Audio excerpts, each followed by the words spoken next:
So, if you've spent any time at all in the worlds of fitness or biohacking, you have definitely heard the buzz around peptides for recovery. And one name that pops up again and again is BPC 157. But what is it, really? And what does the science actually say about it? Today, we're going to separate the facts from the hype and give you a clear scientific deep dive. Okay, but before we get into it, the really important part. This explainer is strictly for educational purposes. It is not medical advice, and you should always talk to a qualified healthcare professional about any health concerns or before you make any decisions about your health. All right, here's our game plan. We're going to start with the basics, what peptides even are. Then we'll introduce BPC 157 itself and explore how it's supposed to work, this thing called the cytoprotection cascade. We'll look at the actual preclinical research, then cover the very real risks and unknowns. And finally, we'll tie it all together so you can have your own informed perspective. All right, so before we can even begin to talk about BPC 157, we need to understand the family it belongs to, peptides. Think of these as some of the most fundamental players in our biology. So what exactly is a peptide? Well, at its core, it's just a short little chain of amino acids.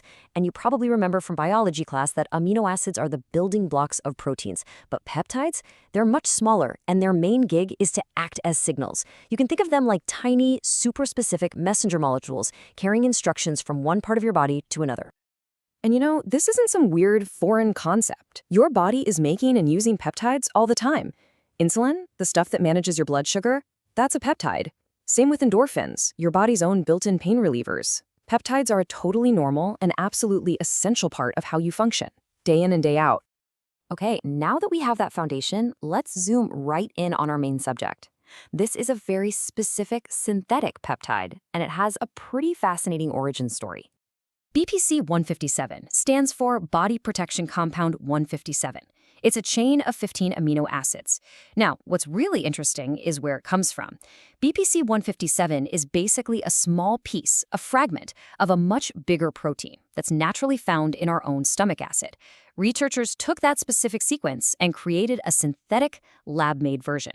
And the thing that really got their attention is that it's incredibly stable, especially for a peptide. Now, this is a point we have to make crystal clear right now. BPC 157 is an experimental compound. It's sold and used for research, but it has not been approved as a drug for people to use by agencies like the FDA. This context is absolutely essential for understanding everything else we're about to talk about. So, how is this stuff actually supposed to work? The research points to a really unique and powerful biological process.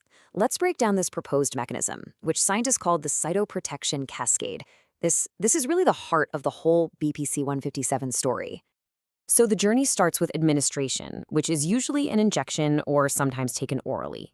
From there, it's believed to have a systemic effect, and that just means it enters your bloodstream and travels all over your body. It doesn't just stay in one spot.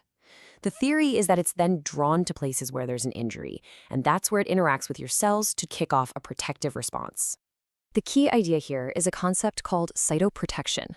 Now, cyto just means cell, so it literally means cell protection. The easiest way to think about it is like a bodyguard or a shield, but at the cellular level.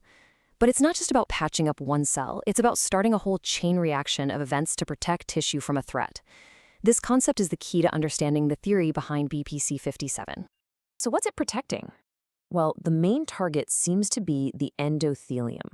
And the endothelium is this super thin, super delicate, one-cell-thick layer that lines the inside of all of your blood vessels, from the biggest artery all the way down to the tiniest little capillaries.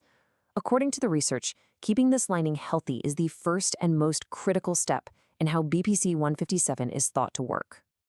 And this right here, this quote illustrates the most unique part of how it's proposed to work.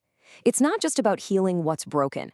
The research suggests that when a major blood vessel gets blocked or damaged, BPC 157 helps the body create a workaround.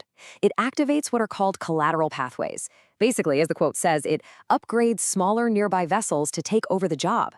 It's like your body has its own internal engineering team creating a biological detour around a traffic jam. So how does it do this? Well, one key area of study is its relationship with the nitric oxide system.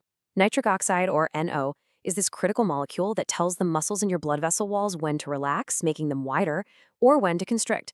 What's so fascinating here is that BPC 157 seems to act as a modulator, a balancer. For example, in rat studies, when they gave the rats something to block NO and constrict their blood vessels too much, BPC 157 fought against it. But on the flip side, when they gave them something else that created too much NO and made their vessels dilate excessively, it also fought against that. It seems to just gently nudge the system back to a happy medium, no matter which extreme it's pushed to. Okay, so that's the theory, but what's the actual evidence? Let's take a totally neutral look at the published research, and it is so important to understand where this data comes from. I really cannot stress this enough. The overwhelming, vast majority of research on BPC 57 was done on animals, mostly rats. These findings are what we call preclinical, meaning they happened in a lab in animals way before any kind of large-scale human testing. They are scientifically interesting for sure, but they are not proof that the same thing happens in humans. With that huge disclaimer in mind, the range of animal research is pretty remarkable. As you can see here, the findings all seem to point back to that core idea of helping out the vascular system.